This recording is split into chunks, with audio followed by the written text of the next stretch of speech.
ओमराजे निंबाळकर माणूस म्हणायच्या लायकीचा नाही।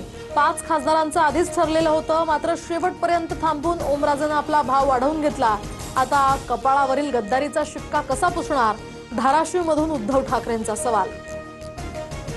धाराशिवमध्ये 500 कोटींचे प्लॉट खरेदी, तर पवनराजे मल्टीस्टेटमध्ये कोट्यावधींचा भ्रष्टाचार केला।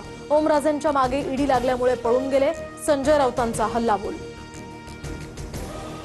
खासदारांना शिव्या देण्याचा अधिकार ठाकरेंना कुणी दिला? दरम्यान आम्ही शिव्यांच्या लाखोल्या वाहणारे नाही, विकासाचं राजकारण करणारे आहोत।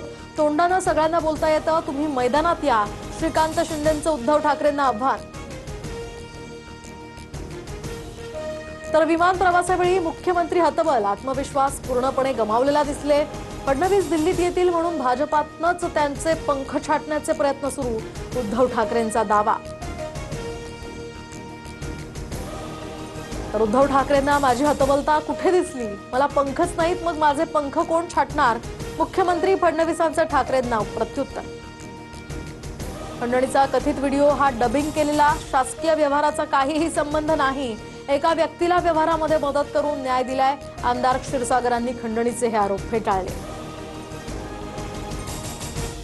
तर नागपुरातील न्यू एरा हॉस्पिटलमध्ये एफडीएची मोठी कारवाई, तब्बल 20 लाखांहून अधिक किमतीचा विनापरवाना साठवलेला औषध साठा जप्त। रुग्णांना औषध सक्ती केल्याचंही उघड, रुग्णालयाला आता कारणे दाखवा नोटीस। टीटी पेपरफुटी प्रकरणातील 3 आरोपींना 6 जुलैपर्यंत पोलीस कोठडी। प्रकरणामध्ये आंतरराज्य टोळे कार्यरत असून 3 आरोपी अद्यापही फरार। एसआयटी मार्फत त्यांचा तपास होणार। विदर्भ मराठवाड्याला पावसानं झोडपलं। पुण्याच्या शिरूरसह अकोल्याच्या पातूर, यवतमाळ आणि बीडच्या केज तालुक्यातही अतिवृष्टीचा तडाखा। शेत शिवारासह घरं आणि मंदिरात पाणी शिरलं, जनजीवनही विस्कळीत।